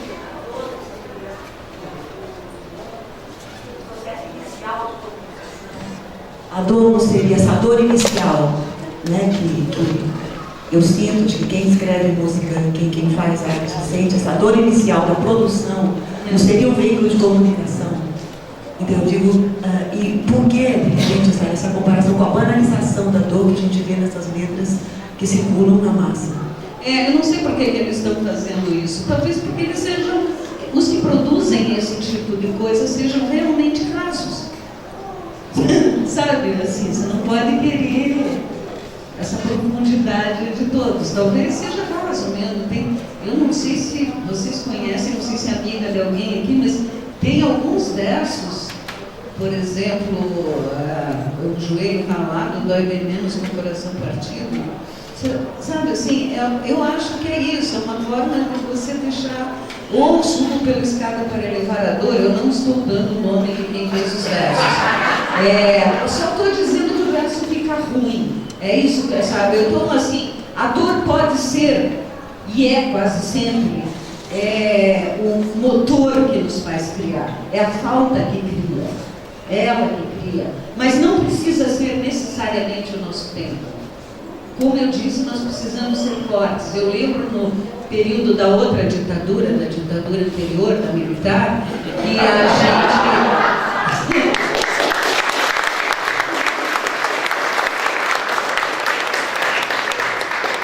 Eu fico triste de ter razão, pessoal. Né? De concordar. E a gente fica feliz que você fale. Mas eu lembro que quando, assim, calavam os artistas, né? Os novos baianos, o Capinã, o Macalé, foram pessoas que o próprio Belchior, foram pessoas que deram a chama, a força, a esperança para as pessoas. Eles seguraram. E eles seguraram com alegria como tema.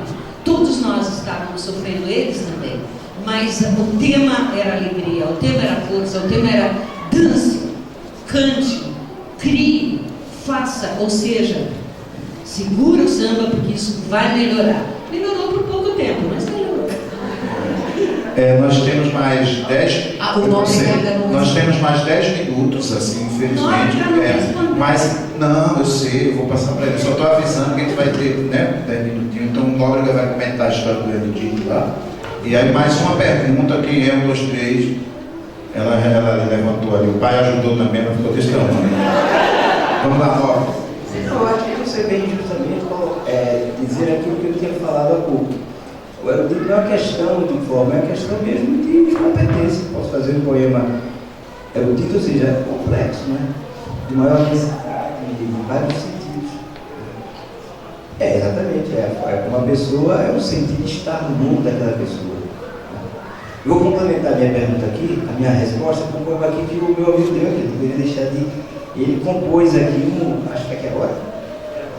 Então, ele compôs uma décima de 7 sílabas. Aqui pra gente, ele é cordelista. Escreveu esse cordel aqui. Eis a voz de uma cidade, cultura é prioridade. Né? Está escrito em verso de 7 sílabas, mas é uma setilha. Ele cestilha, tem a quadrilha, depois tem cestilha e depois tem a setilha. Para que usar uma expressão um pouco de uma forma mais popular nossa. Então, obrigado pelo parabéns nobre, né? Um cordel para o brincante, cheio de sabedoria, que unificou a poesia com prosa clara e empolgante. O Brasil está diante de um abismo que é bem falso. Desmonte-se o cadafalso e vamos nos misturar. É um tipo popular de mocassinho descalço.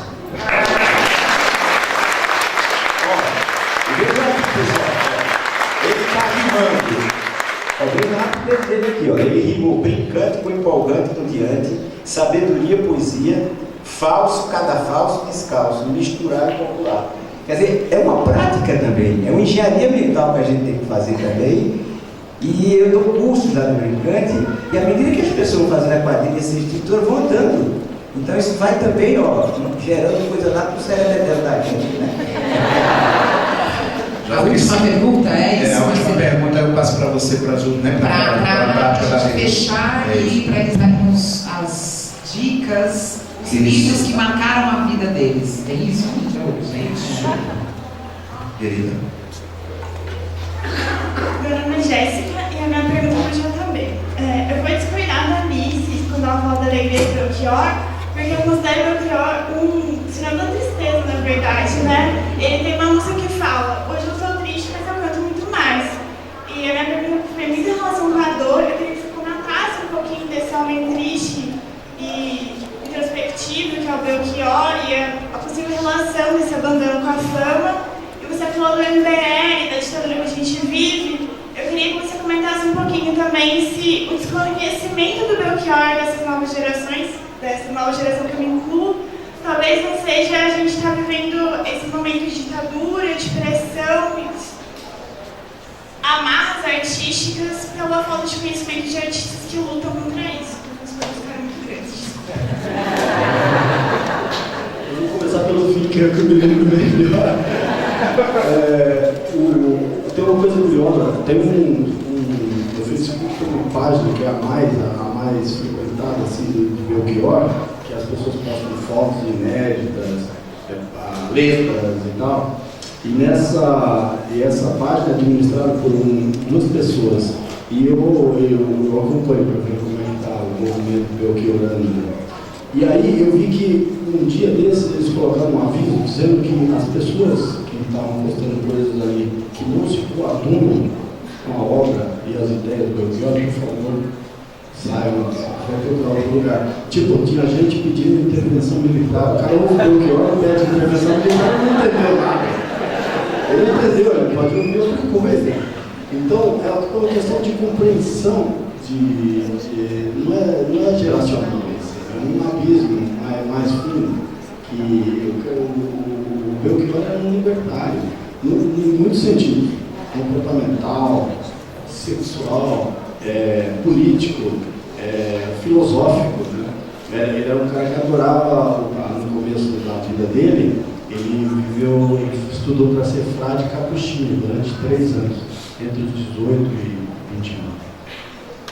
E nesse período, ele aprofundou muito a leitura dele aliás, isso é um paralelo com outro grande poeta brasileiro que também foi seminarista, que é o Paulo Leminski, que também aprendeu a cantar os cantos gregorianos, aprendeu o latim. Belchior tinha a mesma formação. E essa formação também tinha uma coisa da filosofia católica muito forte. Então, os filósofos, os caras que pensaram a filosofia dentro da Igreja Católica, né? Santo Agostinho, São Tomás de Aquino, todos esses, e também os filósofos que abordaram a questão de Deus, Nietzsche e Kierkegaard, todos esses caras ele conhecia muito intimamente, ele falava com um grande... Porque o Belchior tinha uma coisa que, aliás, é uma ideia que eu queria mencionar aqui, que eu tenho da observação da música, que ele não era pedante. Ele tinha realmente um background, assim, era uma formação sólida, podia debater muitos assuntos com muita propriedade, só que ele era bem-humorado, fazia muitas piadas, era um bom vivant, tomava seu vinho, seu charuto. Não era um cara sofrido, aquele poeta amargurado, clássico, entendeu? Mas a música dele tem várias facetas. Você tem músicas que são complicadíssimas, que abordam a questão, por exemplo, do consumismo, a balada de Madame Frigidaire. Ele faz uma música para uma geladeira, fazendo uma metáfora da geladeira e também dos vícios da sociedade de consumo. E músicas que são quase Medo de Avião, dele e do Gilberto Gil. Medo de Avião, eu ouvia na época, eu achava até meio brega, assim, foi por Medo de Avião que eu segurei pela primeira vez na sua mão. Não tem complexidade nisso, um insight do poeta, que é a autoridade com que ele fala essas coisas, que transforma ela faz a permanência das coisas, entendeu? Mas ao mesmo tempo, eu falei essa coisa do Facebook, dos caras que pedem intervenção militar, mas eu estive em vários lugares a propósito do livro, tenho viajado para lançar, e tenho visto tributos. E é impressionante como os tributos são quase todos feitos por pessoas de 25 anos. E você é a pessoa que deve ter menos que isso, talvez. Sabe tudo de Belchior? Eu sou inquirido como um biógrafo, agora eu sou um biógrafo, eu sou inquirido mais por jovens, por pessoas jovens, do que pelos colegas de tempos de Fortaleza, o Fausto Nilo, os grandes colegas dele também, letristas e poetas. E os tributos são lindos. Eu vi no Rio de Janeiro um tributo lindo de uma cantora chamada Daíra, que está lançando um disco.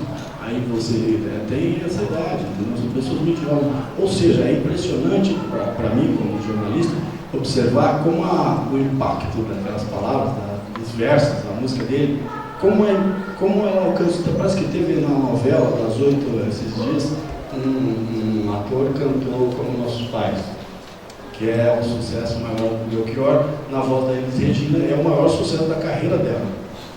A música mais, segundo ECAD, a música mais tocada da Elis. E Como Nossos Pais, né, tem uma simplicidade desconcertante, o verso-chave dela. A minha dor é perceber que, apesar de termos feito tudo o que fizemos, ainda somos os mesmos e vivemos como nossos pais. Muito simples, mas é uma verdade. Que tem, eu acho que o Belchior alcançou uma ressonância que talvez só o Raul Seixas, como poeta popular da música, da canção, que só o Raul Seixas alcançou depois da morte. Bem, sim. Muito bem, para encerrar, nós temos os 3 últimos minutos. Vou dar 1 minuto para cada um. Pode estourar para 2. A gente queria que vocês mostrassem o livro escolhido, de um autor escolhido. Essa foi uma missão que o Marcelino deu para cada um dos convidados. Traga um livro que te marcou, traga um livro que você queira falar. Eles vão dizer por quê. E leia um trecho ou fale sobre ele. Quem começa?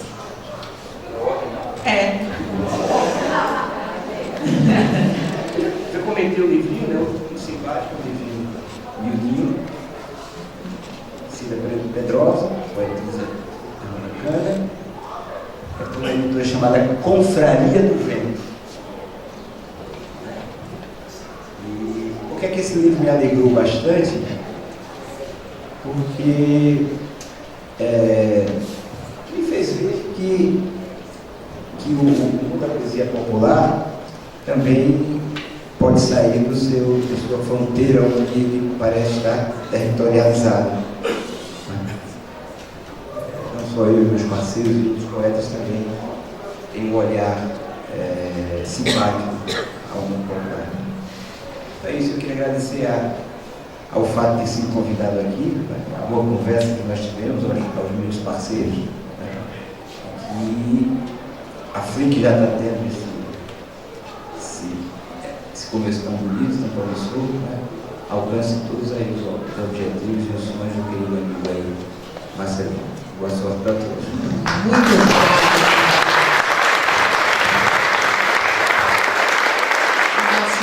Artista. E aí, JB? Eu trouxe aqui uma edição chique, mas uma obra de formação, foi fantástico. Ken Parker é um herói, é um cowboy de quadrinhos, que era a minha leitura, talvez das primeiras leituras da minha vida lá no Paraná. Eu estava falando para a Alice, naquela época minhas irmãs liam fotonovela, não tinha uma livraria nas cidades próximas, não só na minha, não tinha livraria, não tinha banca de jornais. Então a leitura era o que a gente podia contrabandear. E eu acho que o Ken Parker, ao longo da minha vida, me acompanha ao longo da vida, e se provou realmente a coisa mais importante e mais formativa mesmo, porque depois eu fui descobrindo, ao longo do tempo, os episódios, ele foi publicado na antiga editora VEC, que já foi extinta, entre 76 e 80, alguma coisa assim. Os episódios são dois italianos, é um faroeste spaghetti, né? É um western spaghetti, que o herói é um pouco decalcado de um personagem do Robert Redford, um filme chamado Jeremiah Johnson. Depois eu também descobri isso porque eu conheci o autor, o autor desenhista e argumentista italiano chamado Ivo Milazzo. E o Ivo veio a São Paulo, me foi apresentado pelo Álvaro de Moya, que morreu recentemente, que é um grande especialista em quadrinhos. Ele fez em 1950, se eu não me engano, ele fez a primeira grande exposição de quadrinhos no Brasil. E o Moya me apresentou esse italiano. Acabei tomando show com ele na Vila Madalena. Era uma coisa que eu lia de menino, então para mim era um deslumbramento. Eu recomendo, essas edições novas são fantásticas. E é um cowboy humanista. Um cowboy que é cooptado pelos índios. Ele fica desmemoriado na neve por causa de um tiro e os índios o recolhem. E ele não sabe, não se lembra quem é. E aí ele passa a compreender a natureza do indígena americano e tal. E aí são muitas histórias. Então você tem Shakespeare. Foi a primeira vez que eu ouvi falar de Shakespeare. Tem o Walt Whitman. Tem um episódio inteiro sobre o Walt Whitman. E o outro, que é mais fantástico ainda, porque depois se tornou um vício, que é o Ambrose Bierce. Tem um episódio que chama Histórias de Soldados. Ambrose Bierce foi um contista americano, um escritor muito importante, que, exatamente como o Belchior, no auge do prestígio literário dele, ele pegou, sumiu, se alistou nas tropas do Pancho Villa, no México, na Revolução Mexicana, e nunca mais foi visto. Foi morto em batalha. E era um escritor da mais alta estirpe ali, né? O Ken Parker tem um livro, um episódio, só com os contos do Ambrose Bierce em quadrinhos. Então, eu acho isso que eu chamo de contrabando. Quando você, na cultura popular, você traz a coisa mais refinada, biscoitos finos, você consegue contrabandear e aí influencia as pessoas, muda a vida delas. Doce. Muito obrigada.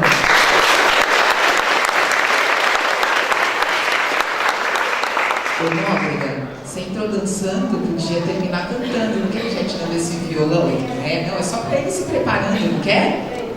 Não, a Alice vai dizer que eu tô vendo um violão ali, eu falei, de repente ele já vai tirando pra gente fechar.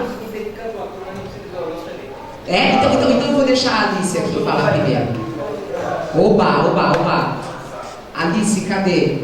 Vocês sabem que a gente está ao vivo no Facebook e a Camila Renó no Facebook disse Alice Ruiz divando. Para vocês que estão assistindo aí fora, que bom que vocês estão aí, fiquem com a gente, tem cada vez, vai ter muitas conversas. O pessoal que está tomando um solzinho, passeando pelo parque, que bom que a gente está junto falando de literatura. E tem Alice Ruiz falando do autor que é lá, Primeiro eu quero elogiar esse desafio que você joga para a gente, assim, escolha um livro.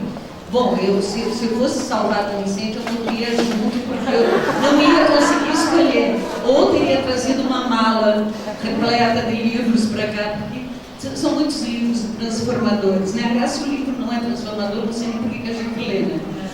Mas esse é um autor transformador, eu acho que um dos maiores prosadores de todos os tempos. E ele termina com um poema experimental. Termina não, a página que eu vou ler termina com um poema experimental. O conto, vocês já estão vendo que é o livro do Dona Guimarães Rosa. O conto é A Terceira Margem do Rio, que já rendeu música, filme, novela, seriado, etc. E é interessante essa concorrência que nós estamos tendo. Nosso pai era um homem cumpridor, ordeiro, positivo, e sido assim desde mocinho e menino, pelo que testemunharam as diversas sensatas pessoas quando indaguei a informação. Do que eu mesmo me lembro, ele não figurava mais estúrdio nem mais triste do que os outros conhecidos nossos, só quieto. Nossa mãe era quem regia e ralhava no diário com a gente. Minha irmã, meu irmão e eu. Mas se deu que certo dia nosso pai mandou fazer para si uma canoa. Era a sério. Encomendou a canoa especial de pau de vinhático pequena, mal com a tabuinha da popa, como para caber justo o remador. Mas teve de ser toda fabricada, escolhida forte e arqueada em mijo, própria para dever durar na água por uns 20 ou 30 anos. Nossa mãe jurou muito contra a ideia. Seria que ele, que nessas artes não radiava, se ia propor agora para pescarias e caçadas? Nosso pai nada não dizia. Nossa casa, no tempo, ainda era mais próxima do rio, obra de nem quarto de légua. O rio por aí se estendendo grande, fundo, calado que sempre, largo, de não se poder ver a forma da outra beira. E esquecer não posso do dia em que a canoa ficou pronta. Sem alegria nem cuidado, nosso pai encalcou o chapéu e decidiu um adeus para a gente. Nem falou outras palavras. Não pegou matula e trouxa. Não fez alguma recomendação.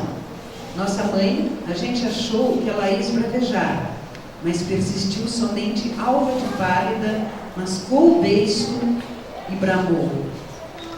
Cê vai, você fique, você nunca volte.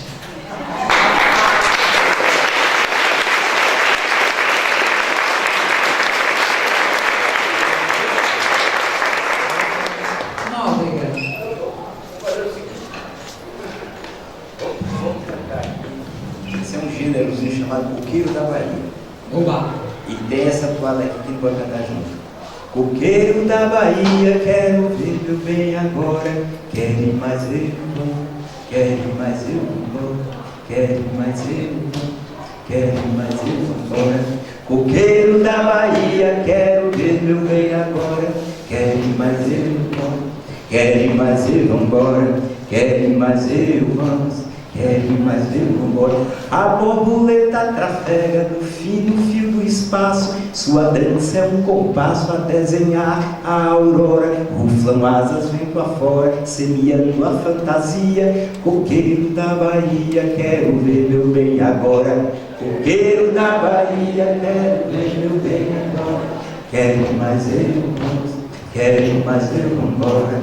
Quero mais eu vamos. quero mais eu, vambora. As asas da borboleta são pontes para o desejo. Me espanto quando vejo sua paixão pela flora. A natureza que cora, geme e se extasia. Coqueiro da Bahia, quero ver meu bem agora. Coqueiro da Bahia, quero ver meu bem agora. Quero mais eu, vamos, quero mais eu, vambora. Quero mais eu, vamos, quero mais eu, vambora. Quando sai do seu casulo, a borboleta voa e parte em plena garoa, com pressa de ir embora. Monta na brisa e espora, em busca da alforria. Coqueiro da Bahia, quero ver meu bem agora. Coqueiro da Bahia, quero ver meu bem agora. Quero mais eu, vamos, quero mais eu, vambora. Quero mais eu, vamos, quero mais eu, vambora. A vida da borboleta tem curto espaço de tempo, pois é como folha ao vento que parte sem uma escora. No colo da morte agora, descortinando a magia. Coqueiro da Bahia, quero ver meu bem agora. Coqueiro da Bahia, quero ver meu bem agora. Quero mais eu, vamos, quero mais eu, vambora. Quero mais eu, vamos, quero mais eu, vambora. Coqueiro da Bahia, quero ver meu bem agora. Quero mais eu, vamos, quero mais eu, vambora. Quero mais eu, vamos, quero mais eu, vambora. Quero mais eu, vamos, quero